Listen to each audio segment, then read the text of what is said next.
महागणपतिं मनसा स्मरामि महागणपतिं మనసా స్మరామి.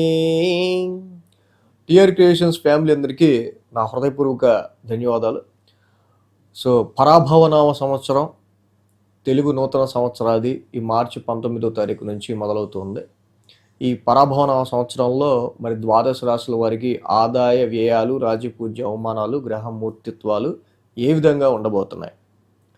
సో ఇక్కడ ఈ పరాభవనామ సంవత్సరం చూస్తే కనుక పరాభవం ఆ పేరులోనే ఉంది, అవమానం అని యాక్చువల్గా.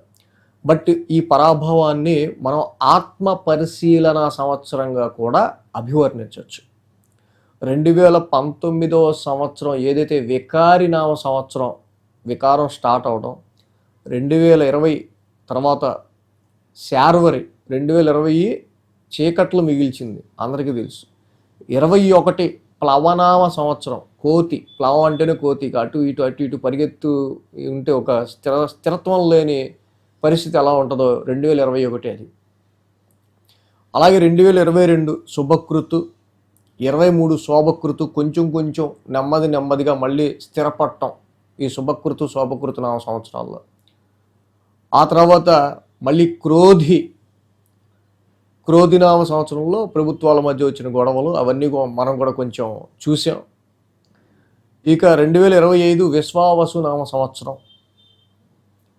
అలాగే ఇప్పుడు 2025 విశ్వావసు నామ సంవత్సరాన్ని మనం పూర్తి చేసుకుని తెలుగు సంవత్సరాన్ని ఈ యొక్క పరాభవ నామ సంవత్సరం 2026 ఏవైతే ఈ సంవత్సరాదిలు పేర్లు ఏవైతే ఉన్నాయో, మరి నారదుడికి యొక్క విష్ణుభక్తి, నా అంత విష్ణుభక్తి ఎవరికీ లేదు అనే నారదుడి యొక్క ఆ యొక్క అహం ఏదైతే ఉందో దాన్ని పరీక్షించడానికి విష్ణుమూర్తే నారదుడిని ఒక స్త్రీ రూపంలో తయారు చేయటం, తర్వాత నారదుడు తర్వాత ఒక ఋషి ద్వారా ఇలాగ ఒక 60 మంది సంతానాన్ని ఆయన కనడం, ఆ తర్వాత అంటే స్త్రీ రూపంలో, తర్వాత అక్కడ నివసించే దగ్గర ప్రదేశంలో ఆ నదిలో అక్కడ వరదలు రావడంతో ఆ యొక్క 60 మంది సంతానం కూడా గతించటం. సో పుట్టెడు శోకంతో ఉన్న నారదుడికి అప్పుడు విష్ణువు ప్రత్యక్షమే. సో నీ విష్ణు భక్తి మామూలప్పుడే కాదు, ఇలాంటి మనకి ఎన్నో భావోద్వేగ సమయాలు ఉన్నప్పుడు కూడా ఆ భక్తి అనేది నిలవాలి. సో ఈ శోక సంద్రంలో సో నీకు గుర్తు రాలేదు చూసావా, ఎక్కువ ఆనందంలో ఉన్నప్పుడు కాదు దుఃఖంలో ఉన్నప్పుడు గుర్తుకు రావటమే నిజమైన భక్తి అని చెప్పి విష్ణుమూర్తి చెప్పగా, ఆ తర్వాత సరే మరి ఈ 60 మంది నా సంతానానికి సంబంధించి మరి ఏదో ఒక ఈ జన్మ తీసుకున్నందుకు ఈ స్త్రీ రూపంలో ఆయనకు విష్ణు మాయ ద్వారా ఏర్పడిన ఈ యొక్క రూపానికి ఏదో సార్థకత కలగాలి అంటే ఆ 60 మందే తెలుగు సంవత్సరాదులుగా కాలక్రమేణా కాలంతో పాటుగా నడుస్తారు అని విష్ణువు ఆ యొక్క నారదుడికి వరం ఇవ్వటం. అలాగే మనకి ప్రభవ, విభవ, ప్రమోద్యోత ఇలాగా 60 తెలుగు సంవత్సరాల పేర్లు మనకి రావటం. దానిలో 40వదే ఈ పరాభవనామ సంవత్సరం. ఆ సంవత్సరానికి తగ్గట్టుగా, ఆ పేరుకి తగ్గట్టుగా ఆ సంవత్సరం ఉంటుంది అని విష్ణుమూర్తి తెలుపుగా, దానికి తగ్గట్టుగా వికారి, శార్వరి, ప్లవము, శుభకృతు, శోభకృతు, క్రోధి అన్నీ మనం చూస్తూనే ఉన్నాం, దానికి తగ్గట్టుగా జరుగుతున్నాయి. పరాభవనామ సంవత్సరం ఈ సంవత్సరంలోకి అడుగు పెడుతూ ఉన్నాం, ఆల్రెడీ జరుగుతూనే ఉన్నాయి. ప్రపంచవ్యాప్తంగా పరాభవాలు, అహంతో వచ్చే అనేకమైన సమస్యల వల్ల ప్రపంచ దేశాల మధ్య వస్తున్న ఈ యొక్క అనిశ్చితిని కూడా మనం గమనిస్తున్నాం. సో ఎంత పెద్ద దేశాలైనా పరాభవానికి గురికాక తప్పని పరిస్థితులు క్రియేట్ అవుతూ ఉన్నాయి, అవి కూడా మనం చూస్తూ ఉన్నాం. సో ఏ సంవత్సరానికి తగ్గట్టు ఆ సంవత్సరం పేర్లు ఉంటాయన్నమాట. అది విష్ణుమూర్తి యొక్క వరం నారదుడికి. సో ఇక ఈ పరాభవనామ సంవత్సరం మరి అన్ని రాశుల వారికి ఆదాయ వ్యయాలు, రాజపూజ్య అవమానాలు, గ్రహమూర్తిత్వాలు, వాళ్ళ యొక్క స్థితిగతి ఏ విధంగా ఉండబోతుంది అనేది మనం తెలుసుకుందాం. తులారాశి వారికి సంబంధించి ఈ పరాభవనామ సంవత్సరం ఏ విధంగా ఉండబోతుంది. సో వీరికి అంటే తులారాశి అనగానే మనకి ఈ రాశిలోకి వచ్చే నక్షత్రాలు చూస్తే మొదటగా చిత్త 3, 4 పాదాలు, స్వాతి 1, 2, 3, 4 పాదాలు, అలాగే విశాఖ 1, 2, 3 పాదాలు. ఈ యొక్క పాదాలు కలిపి మనం తులారాశి, ఈ నక్షత్రాలు కూడా తులారాశిలోకి చెప్పుకుంటాం. అలాగే మీ పేరులో మొదటి అక్షరం కనుక రా, రి, రు, రే, రో, తా, తి, తు, తే. సో ఈ అక్షరాలతో మీ పేరు మొదటి అక్షరం మొదలైతే తులారాశి కింద ఈ పరాభవ నవ సంవత్సర ఫలితాలు మీరు కూడా చూసుకోవచ్చు. సో అదేవిధంగా ఈ సంవత్సరం మనం చూసినట్టయితే కనుక ఈ రాశి వాళ్ళకి మెయిన్గా ఆదాయం 5, వ్యయం 14. సో ఇక్కడ మనకి ఆదాయం కంటే కొంచెం వ్యయం ఎక్కువగానే ఈ సంవత్సరం కనిపిస్తూ ఉంది. సో ఆదాయం కంటే మరి వ్యయం ఎందుకు పెరిగింది ఏంటి అనేది అది కూడా మనం చూద్దాం. అలాగే రాజపూజ్యం 6, అవమానం 3. పోన్లేండి, సంఘంలో కీర్తి ప్రతిష్టలు కావచ్చు, సో మిమ్మల్ని ప్రశంసించే వాళ్ళు కావచ్చు, చాలామందే ఉన్నారు. సో వెనకాల నుంచి మాట్లాడే వాళ్ళు కొంచెం తక్కువ మందినే ఉన్నారు. ఇక ఈ రాశికి మనం చూస్తే నేను 2025 నుంచి 2033 వరకు కూడా గురుడు అతిచారంలో ఉండబోతున్నాడు. అబ్నార్మల్గా 8 సంవత్సరాలు కంటిన్యూగా గురుడు అతిచారంలో ఉండేది సహజమైన విషయం కాదు. సో ఈ విషయాన్ని మొట్టమొదటిసారి రీసెర్చ్ ఓరియంటెడ్గా టీఆర్ క్రియేషన్స్ తరపున చెప్పింది మనమే. ఒక రాశిలో 1 సంవత్సరం పాటు ఉండాల్సిన గురుడు 1 సంవత్సరంలోనే 3 రాశులు మారిపోతున్నాడు.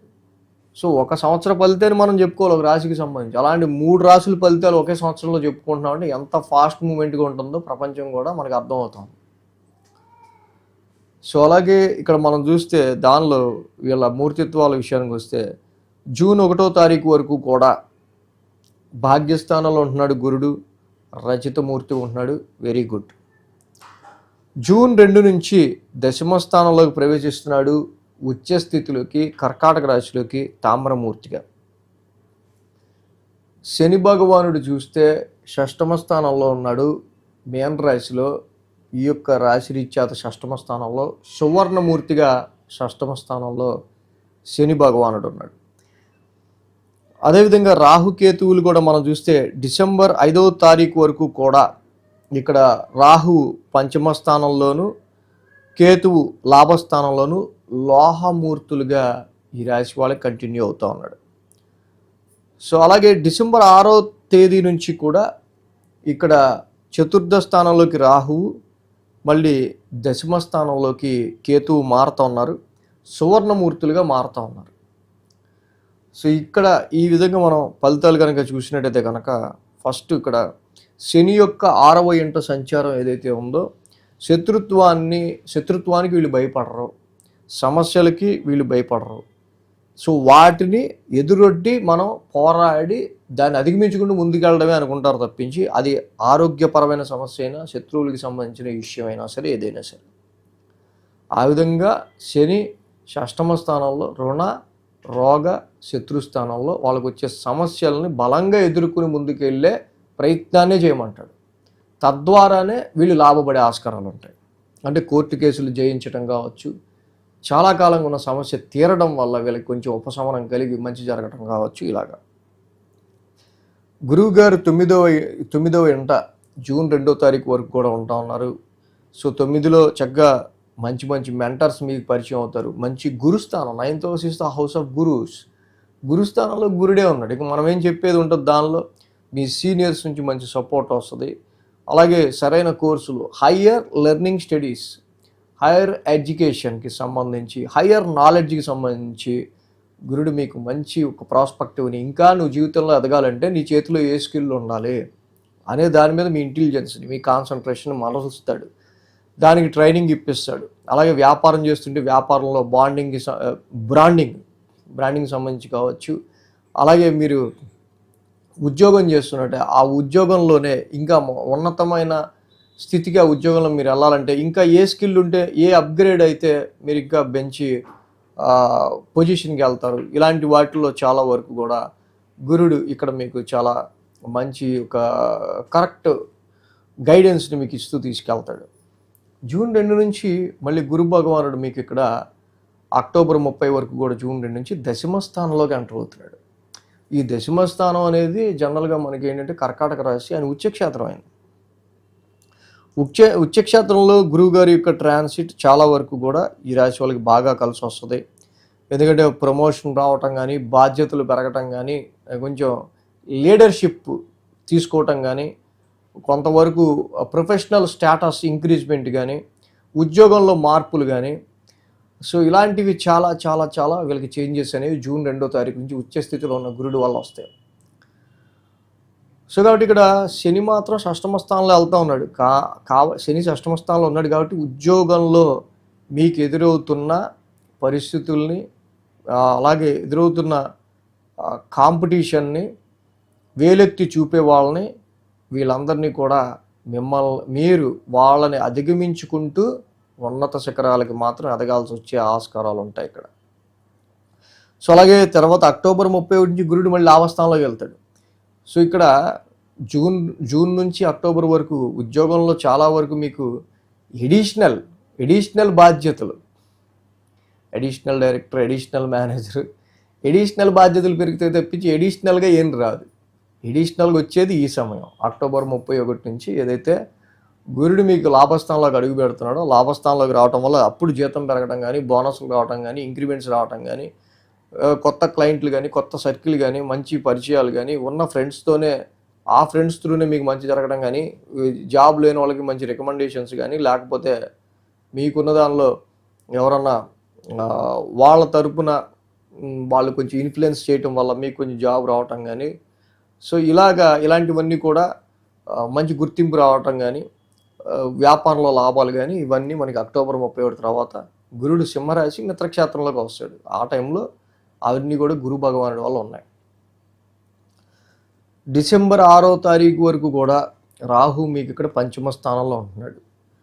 సో కాబట్టి ఈ పంచమ స్థానంలో ఉన్న రాహు చాలా వరకు కూడా మీకు ఇక్కడ ఇన్వెస్ట్మెంట్స్ విషయాల్లోనూ, సంతానపరమైన విషయాల్లోనూ, సో లవ్ లైఫ్కి సంబంధించిన విషయాల్లోనూ కొన్ని ప్రలోభాలను గురి చేసే ఆస్కారాలు ఉంటాయి, కొన్ని ఇల్యూజన్స్ మీరు ఫేస్ చేసే ఆస్కారాలు ఉంటాయి. కాబట్టి వీటి విషయాల్లో అంటే సృజనాత్మకతకి సంబంధించి, క్రియేటివ్ ఫీల్డ్కి సంబంధించిన విషయాల్లో రాహు చాలా ప్లస్ చేస్తాడు. డైరెక్షన్ ఫీల్డ్లో ఉన్నాడు, రోజు ఏదో ఒక కొత్తదనం ఆలోచించాల్సిన ఫీల్డ్లో ఉన్నవాళ్ళు, యాడ్ డిపార్ట్మెంట్లో ఉన్నారు, యాడ్స్లో ఉన్నవాళ్ళు, క్రియేటివ్ ఫీల్డ్లో ఉన్న వాళ్ళకి రాహు బాగా యోగిస్తాడు. కానీ ఇన్వెస్ట్మెంట్స్ విషయాల్లో, లవ్ లైఫ్ విషయాల్లో తొందరపాటు అనేది తగదు. ఇన్వెస్ట్మెంట్స్ విషయాల్లో రాహు ఎప్పుడైతే పంచమంలో ఉంటాడో, కేతువు కూడా డిసెంబర్ 5 వరకు లాభస్థానంలో ఉంటాడు. లాభస్థానంలో ఉన్న కేతువు తప్పకుండా ఎంతో కొంత ప్రాఫిట్ని మీ యొక్క ఉద్యోగం చేసే క్రమంలోనూ చాలా మంచి స్టెబిలైజ్డ్గా మిమ్మల్ని ముందుకు తీసుకెళ్ళడంలో మీకు వచ్చే లాభాన్ని ఎక్కడ మిస్ అవ్వకుండా. కాకపోతే ఈ డిటాచ్ సమ్ సర్కిల్స్, మీరు కొన్ని ఫ్రెండ్స్నో, కొన్ని సర్కిల్స్నో, టీంలో ఉన్న టీం సహచరులనో మీరు మిస్ అయ్యే ఆస్కారాలు ఉంటాయి. దానివల్ల మీకు పోయేది ఏమీ లేదు.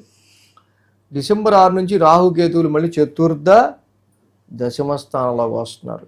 ఇక్కడి నుంచి మొన్నటి వరకు ఆ ఉద్యోగం గురించి ఆలోచించాం, వృత్తి గురించి ఎక్కువ ఆలోచించాం, ఇంటి గురించి మనం కాన్సన్ట్రేట్ చేయాలి, ఇంట్లో కుటుంబ సభ్యుల ఆరోగ్యం గురించి కాన్సన్ట్రేట్ చేయాలి, లేదా స్థిరాస్తుల గురించి కాన్సన్ట్రేట్ చేయాలి, మనసు కొంచెం ప్రశాంతంగా ఉండాలిరా బాబు, ఈ నుండి ఉపయోగం అనుకునే విధంగా ఒక మానసికమైన ఇన్నర్ పీస్, మానసిక ప్రశాంతత గురించి మీకున్నంతలో ఉన్నంత బతికితే ఎటువంటి ఇబ్బంది లేదు.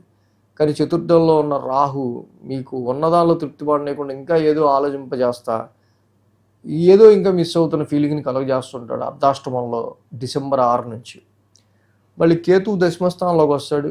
సో ఈ యొక్క స్వభావాల రీత్యా కొన్నిసార్లు డిసెంబర్ 6వ తారీఖు నుంచి వృత్తిపరంగా కొన్ని ఆబ్స్టికల్స్ కానీ, వృత్తిపరమైన విషయాల్లో కొంత నైరాశ్యతను కానీ, కొన్నిసార్లు పర్వాలా, దశమంలో కేతువు కూడా యోగిస్తాడు కాబట్టి పోతే పోయింది అలా చేసుకుంటూ పోదాం అనే ఒక రకమైన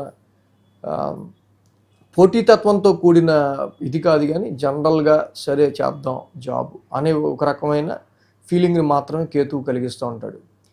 సో ఈ విధంగా 3 రాశులు మారుతున్న గురుడు, 2 రాశులు మారుతున్న రాహువు, మీనంలో ఉన్న శని, మేజర్ ట్రాన్సిట్ ప్లానెట్స్, వీటి ఆధారంగా మనం చెప్పుకోవాలి. మరి ఎంత ఫాస్ట్ మూమెంట్లో ఉన్న గురుడు 9, 10, 11, 5 నెలలకు 3 నెలలకు మారిపోతుంటే ఎప్పుడు ఎలాగ మనం కెరీర్ని ప్లాన్ చేసుకోవాలి, ఎప్పుడు ఎలాగ మన సిచ్యువేషన్స్ని ప్లాన్ చేసుకోవాలనేది మంత్లీ, వీక్లీ ఫాలో అయితే ఇంకా బాగా తెలుస్తుంది. సో ఇంత సీన్స్ ఇంత సడన్గా మారిపోతున్నప్పుడు ఎక్స్పాన్షన్ ప్లానెట్ గురుడితో రాహుతో, సో దానికి సంబంధించి ఆ టైంకి సంబంధించి గైడెన్స్ సరిగ్గా ఉంటే కరెక్ట్గా ఉంటుంది. సో కాబట్టి అది కూడా ఫాలో అయితే మీకు ఇంకా మంచిది, మెయిన్గా మంత్లీ వీక్లీ కూడా. సో మరొకసారి తులారాశి వాళ్ళందరికీ కూడా పరాభవనామ సంవత్సర శుభాకాంక్షలు. ఈ వీడియో కనుక మీకు నచ్చినట్లయితే లైక్ చేయండి, షేర్ చేయండి. మరిన్ని అప్డేట్స్ కోసం సబ్స్క్రైబ్ చేయడం మాత్రం మర్చిపోకండి.